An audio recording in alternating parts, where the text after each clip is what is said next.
If you've ever bought one of these grills, you threw your money away. If you're about to buy one, you're about to waste your savings. The outdoor cooking industry runs on one thing: your trust in a logo.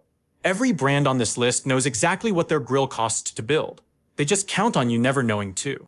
Stay with me through this entire list, because by the end, you won't be able to look at a grill price tag the same way again. And number one is going to make you genuinely angry. This is Grill Peak. Subscribe and stay with me through the entire list before you buy anything. Before we get into the brands, every number in this video is real. Retail prices pulled from active listings. Manufacturing cost estimates derived from supply chain sourcing data, import records, and industry benchmarking. Failure rates drawn from owner communities, forum threads, and consumer review platforms. This isn't speculation. These companies know their margins. They know their build costs. They just count on you never knowing them too. Let's fix that. Starting at number 10. Number 10, Dynaglow. And before anyone says, at least it made the bottom of the list. This is a ranking of how bad they are. Number 10 is still a ripoff. Dynaglow grills retail around $350. The actual cost to build one, $45 to $60. You are handing over nearly 6 times what the grill costs to produce for a unit that has no identifiable engineering identity, because there is no engineering team. The parent company runs shared production lines that stamp identical components across a rotating catalog of brand names. Dynaglow is one label on many interchangeable labels applied to essentially the same anonymous product. The firebox is stamped steel. The burners are tubular. The front panel knobs are plastic that warps the first time a flame catches the wrong angle. Within 18 months, owner forums document the same sequence. Rust blooms on the firebox. Burners crumble, the whole structure deteriorates faster than anyone who spent $350 should accept. The company's defense is always the same: weather, misuse. Anything except the $45 bill of materials they shipped in a $350 box. Number 9, Charbroil. Their core models run between $250 and $450. The bill of materials, $55 to $75. 5 times the build cost for stamped aluminum burners that warp after 50 cooks, and a 22-gauge steel firebox that starts rusting through before your second summer is out. Here's what Charbroil actually perfected. Not the grill, but the shelf. At Lowe's, Home Depot, and Walmart. They mastered placement, packaging, and the logo stamped on metal thinner than a coffee can. The grill inside the box is an afterthought. The shelf position is the product. They don't build cooking equipment, they build the illusion of cooking equipment. And they've been selling that illusion at 5 times cost for decades. Because the rust doesn't show up until after the return window closes. Number 8, Master Forge. Here's a question. Find Master Forge's factory. Find their engineering team. Find any evidence of a product development process. You won't, because none of it exists. Master Forge is a private label strategy wearing the costume of a grill brand. Lowe's created it. The name is licensed to whichever manufacturer submits the lowest production bid that quarter. Build cost runs $50 to $70. Retail hits $400. What shows up on your patio is a function of who won that bid, which means build quality is a variable, not a standard. Grates that deflect under the weight of a full rack of ribs. Piezo ignition that stops clicking within the first year. A firebox built to one specification. Clear import inspection and look credible next to the price tag on a store shelf. Master Forge exists to give you the feeling of choice between competing grill brands, while one retailer captures 100% of the margin. Number 7, Nexgrill. Home Depot's house brand. Retail between $300 and $500. Manufacturing cost, $60 to $85. The units come out of Guangdong factories producing the exact same components sold under unbranded labels at a fraction of the price.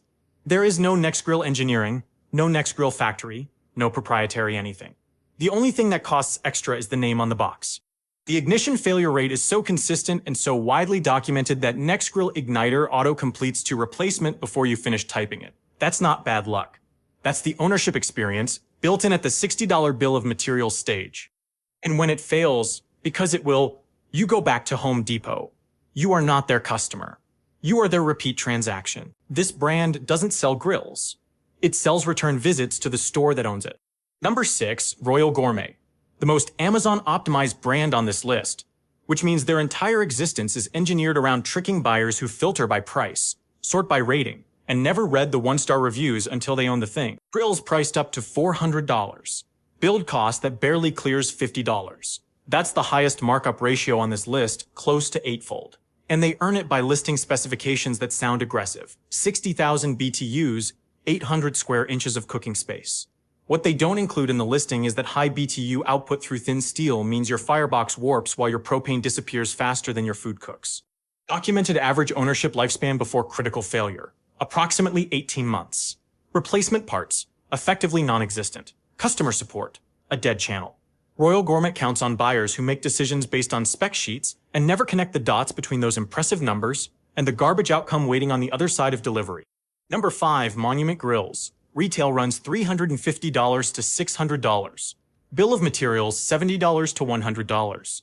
Monument sits in a particularly cynical position. They target buyers who have already decided they want to do better than the budget brands and then deliver them budget brand materials wrapped in premium brand visual signals. The stainless steel is 430 grade. That's not an industry detail. It's the floor. It's the lowest alloy that can legally carry the name stainless steel. It stains, it rusts. It's magnetic, which is the instant tell that you're not working with 304 grade material.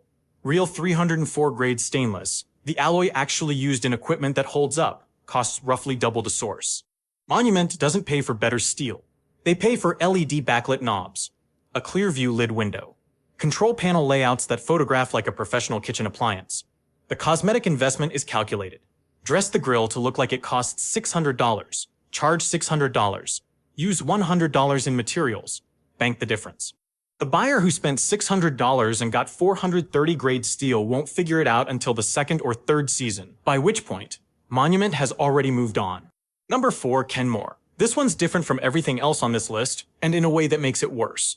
Every other brand here is selling you a bad grill.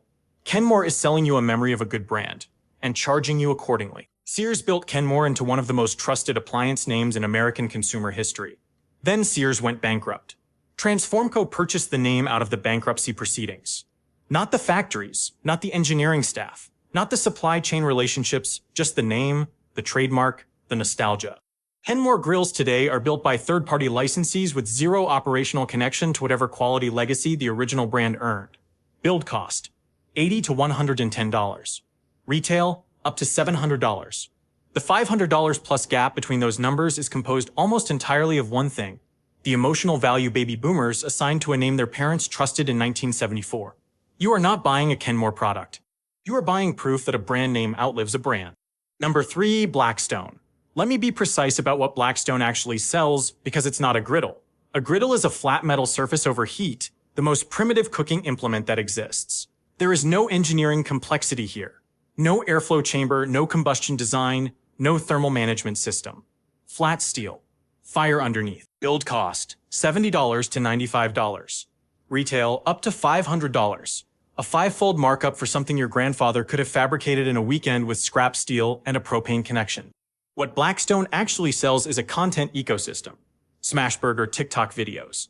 Influencer sponsorships. A YouTube algorithm full of creators building an identity around the Blackstone. They didn't discover griddle cooking, they discovered that if you make flat-top cooking a lifestyle identity, you can charge lifestyle brand prices for a flat piece of metal. Meanwhile, the steel warps in humid coastal climates. The powder coat chips with regular use. Replacement flat tops cost nearly as much as buying the full unit again. Blackstone built a marketing operation and bolted a cooking surface to the front of it. Number 2, Pit Boss. They cracked the code on American buyer psychology. Make it big, make it heavy, make it look like you're getting more than you paid for. Their pellet smokers run $500 to $800 at retail. Manufacturing cost lands at $100 to $140. The way you feel when you move a Pit Boss isn't a sign of build quality. It's cheap steel adding mass to a unit that lacks the precision engineering that would actually justify the price. The subreddit for this brand reads like a damage report. 50-degree temperature swings that turn a planned 12-hour smoke into an unpredictable experiment. Auger systems that jam and require complete disassembly to clear. Control boards that fail after one humid season. Pit Boss made a calculated bet that buyers in the pellet smoker market judge quality by surface area and hopper capacity. Categories where bigger is always more impressive looking. They were right.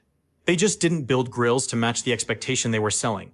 What you're actually buying when you buy Pit Boss is a large, heavy reminder that volume is not the same thing as value. Number 1, Traeger. And it's not close. The Pro 575 retails at $900. It costs $140 to manufacture. That's a 6-to-1 markup. And if you think 6 times the build cost buys you 6 times the performance, Traeger's customer service queue would like a word. Here's what $900 actually purchases. A Wi-Fi-enabled controller that disconnects frequently enough that Traeger Wi-Fi not connecting is one of the most searched phrases associated with this brand. Temperature probes that drift badly enough to compromise precision cooking. An auger system engineered, whether intentionally or not, to jam on third-party pellets, conveniently steering you toward Traeger's own premium-priced fuel line. Porcelain-coated grates that rust because porcelain over steel is still steel underneath, and steel rusts. In 2021, Traeger went public at a $2 billion valuation. Read that sentence again. $2 billion, not for cooking technology that outperforms the competition, but for a lifestyle brand powerful enough that people would rather defend the purchase than question it. Wall Street understood exactly what Traeger had built. Not a better grill, but a better story. Rectique builds tighter, better calibrated pellet smokers for half the retail price. Grilla does the same. The engineering exists. The build quality exists. You can own it for $450, but you won't get to say you own a Traeger. And for a surprising number of buyers, that's the real purchase. The grill is almost incidental. $900, $140 in materials, $760 for the privilege of the logo. That's the Traeger math. And now it's yours to do something with. 10 brands, 10 versions of the same con. Dynaglow at 10, Charbroil at 9, Master Forge at 8, Next Grill at 7, Royal Gourmet at 6, worst markup ratio on the list, Monument at 5, Kenmore at 4, monetizing a dead brand's memory, Blackstone at 3, charging $500 for flat steel, Pit Boss at 2, selling weight as a substitute for quality, and Traeger at 1, $900 retail, $140 to build, zero apologies. Every dollar these companies make is a dollar you handed over because they hid the math. Now you have the math. Use it. If this video just saved you from a bad purchase, hit like. It takes 1 second, and it puts this in front of someone who's 1 click away from making that mistake right now. Subscribe to Grill Peak. Every video is another alert, another brand, another set of numbers the industry doesn't want you running. Don't miss the next one. If you've already been burned by one of these brands, drop a comment. Tell me what failed, when it failed, and how much it cost you.